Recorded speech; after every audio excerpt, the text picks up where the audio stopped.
Electricity act बनाने का अधिकार पार्लियामेंट को है। कुछ आरोप लगते हैं कि कंपनी बना के हम लोगों ने इसको प्रॉफिट कमाने के लिए, गरीबों को शोषण करने के लिए बनाया, इसलिए समझिए कि इलेक्ट्रिसिटी एक्ट पार्लियामेंट बनाती है। और ये देश फेडरल स्ट्रक्चर का देश है।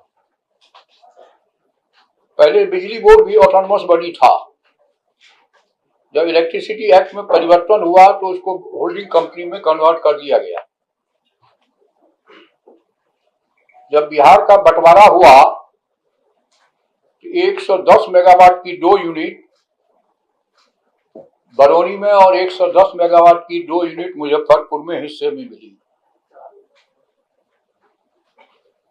आज जो लोग कुछ सवाल उठाते हैं कि अपना पावर क्या हो, अपना प्रोडक्शन कितना होता है, जब इलेक्ट्रिसिटी एक्ट बनाने का अधिकार पार्लियामेंट को है तो किसी भी राज्य में अपना पावर हाउस नहीं होता है। पहले से था, लेकिन कोयला आता है भारत सरकार से, रेल है भारत सरकार का। आते ही हम लोगों ने 2000 मेगावाट नबीनगर में, 500 मेगावाट बरौनी में और 400 मेगावाट मुजफ्फरपुर में बनाने का काम प्रारंभ किया।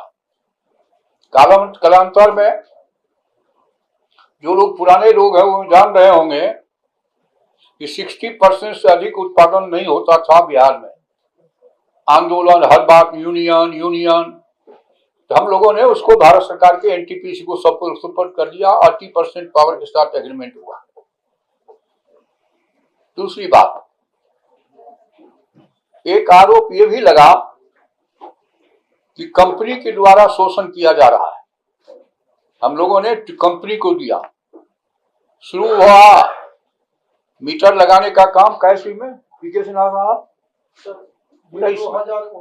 19 में शुरू हुआ तो डिपार्टमेंट अपना करती थी, कंपनी करती थी। इधर हम लोगों ने आकर के टेंडर किया। डिटेल बता दीजिए टेंडर का। टेंडर में 5-6 कंपनियां आई।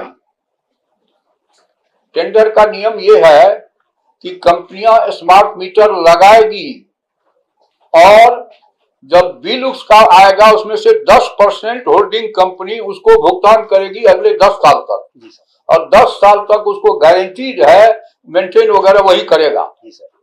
इसीलिए कंपनी को बेचने का ये आरोप जो है निराधार है, तथ्यहीन है, कोई मतलब नहीं है। उसमें 6-7 कंपनियां आई। टेंडर डिसाइड हुआ, हाई कोर्ट चले गए एक कंपनी। हाई कोर्ट ने कहा कि टेंडर करेक्ट है। सुप्रीम कोर्ट गई, 9 महीने की देरी हुई, इसमें सुप्रीम कोर्ट ने भी ओके किया। इस आधार पर, इसलिए इस पर भ्रष्टाचार का आरोप लगाना, गंदी बातों को प्रचार करना तथ्यहीन है, कोई औचित्य इसमें नहीं है। अब मीटर जो कंपनी लगाएगी वो पैसा नहीं लेगी लोगों से, केवल प्रत्येक घर में मीटर, स्मार्ट मीटर लगाएगी और बिजली बिल तो उसमें आएगा। अब मेरी समझ में तो एक बात नहीं आती है, मोबाइल में जब ज्यादा बिल नहीं आता है तो स्मार्ट मीटर में कैसे ज्यादा बिल आएगा। और हर सोमवार को जो माननीय मुख्यमंत्री जी जनता दरबार करते थे तो शिकायत आती थी, बिजली बिल बेसी आ गया, बिजली बिल बेसी आ गया। तो माननीय मुख्यमंत्री जी ने उसी समय तय किया कि नहीं, अब हम स्मार्ट मीटर लगावेंगे।